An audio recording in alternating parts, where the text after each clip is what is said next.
Pretty pictures and endearing videos, memories so haunting, Rona Fowler can barely hold back the tears. Tell me about what your daughter was like when she was growing up. Mischievous. She was a firecracker. You always found her in something. She was always one of those types where she never let anything pass her by. In the summer of 2013, the sun was still shining on 15-year-old Danielle Locklear. The sparkling-eyed teen was spending the warm months at her grandma's house, 2 hours from home in idyllic Hope Mills, North Carolina. She had a beautiful smile and an infectious laugh. When Danielle's freshman year begins, she asked to enroll in high school up north with Grandma, where she had also made a new friend, high school senior Jamichael. When she first met him, she fell head over heels. She was in love. She was putting hearts everywhere, all of her notebooks. What did you think of him? I thought he was a nice kid. He was very introverted, but that was okay. It's the making seemingly of a very good and respectful kid. But there was someone else vying for Jamichael's attention, Dominic Locke. Dominic Locke was Jamichael's best friend. They were tied to the hip. They had plans of doing the military thing together. For now, Dominic was just the third wheel in Jamichael and Danielle's budding love story. His friend, Dominic, seems like a person that's easily told what to do. You know? And Danielle and Jamichael seem to be facing the typical ups and downs of new love and friendship. Did you ever see them having problems? They had broken up around Christmas time. A week later, they were back together. So everything was fine. Fine, until a night near the end of the school year in March. That's when Danielle's mom, Rona, back home in Myrtle Beach, gets the phone call every mother dreads. My sister said, Danielle's missing. I'm like, what do you mean she's missing? I'm panicking. But Danielle's Aunt Chyna investigates on her own. In Hope Mills, there's a creek back there that these school kids hang out. But when night falls, the dense brush surrounding the muddy waters hides something darker. And it's a place Danielle was last seen alive. This is like a scene out of a horror movie. I wouldn't even walk back there. And she voluntarily walked into the dark woods? No way. Chyna ventures deeper down the creekside's dirt trails and sees something that stops her cold. Me and my cousin of mine start walking down this little trail, and I see help scratched on the ground. I'm like, is that a joke or what is that? Then something else, and it's no joke. As we're exiting the trail, I look down and I'm like, this is her sock.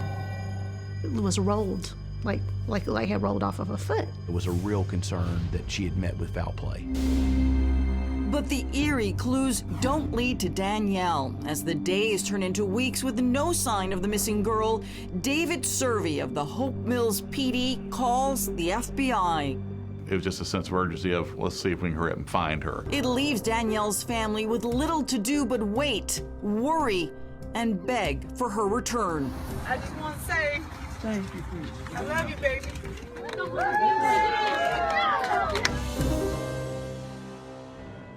I'm videotaping myself eating cake because I'm just that fabulous. Yes. This was beautiful high school freshman Danielle Locklear in happier times.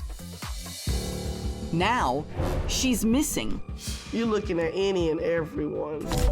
At every search party, suspicious eyes get cast in all directions, even toward Danielle's high school senior boyfriend, Jamichael Malloy. Jamichael was at the search, balloon release, come by the house, hugging me. I cried on his shoulder, everything. Then, just as all hope seems lost, Dispatch. Hey, dispatch, this 113, how you doing?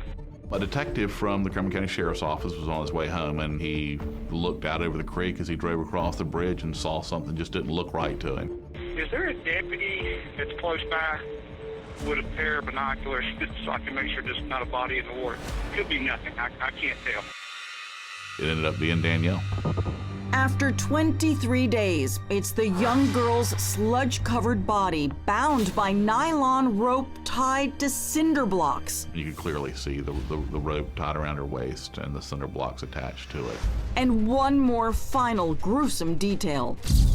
A single sock forged deep into her mouth. The sock is a match for the one her aunt found at the shore. Asphyxiation was given as Danielle's cause of death. Danielle's mom, Rona, gets the tragic news. That night, my cell phone rang and it was FBI. And she said, well, we have a body. I said, well, it's her. She couldn't say nothing because I knew. Police examine Danielle's body, the rope, and take a close look at the cinder blocks. Small rocks and pebbles in them. The location of the body tells Survey where to look next. It's nearly a mile from someone Danielle knew very well, Jamichael Malloy. The next day, we executed a search warrant at Jamichael's house. On Jamichael's property, they find rope that matches the one binding Danielle, and there, neatly stacked next to the garage, cinder blocks with speckled pebbles. Then they find Danielle's cell phone tossed onto a highway median a short distance away. And there was a voicemail on there, I guess when they were arguing. He said, if you come around me, I will kill you. It would be a matter of time before we'd be putting handcuffs on Jamichael. And under the heat of interrogation lights, the cold-hearted truth begins to emerge. It's going to give us an opportunity to show who you are and how things happen. Jamichael admits he broke up with Danielle for good at the creek. And we were fighting, and next thing I knew, she wasn't breathing. And I freaked out. His best friend, Dominic Locke, was just 70 yards away. After a while, he came back to me, and he told me she's dead. He was like, we need to get rid of the body. Dominic admits he helped Jamichael move Danielle up the creek bed. Jamichael took over from there. Threw her in the car, went back home. That's when I got the cinder blocks and the rope, tied her up and put her in the river. But why would Jamichael callously murder his sweet girlfriend? He tells cops he freaked because Danielle lied and told him she was pregnant, and a baby wasn't in Jamichael's plans. They had a heated argument out there, like in the woods. Then she turned her back to him, and then he came up behind her, and that's how he, chucked her down. Dominic tells investigators the sock was one final act to silence Jamichael's girlfriend. He said, put the sock in her mouth. They had just one more despicable act. I got cinder blocks and nylon rope.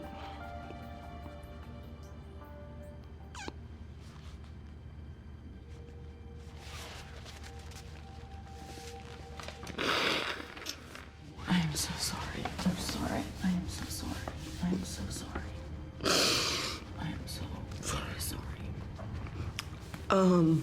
They tied her ankles to cinder blocks and tied the other two around her waist. I took her to a river right down the road and they tossed her in the river.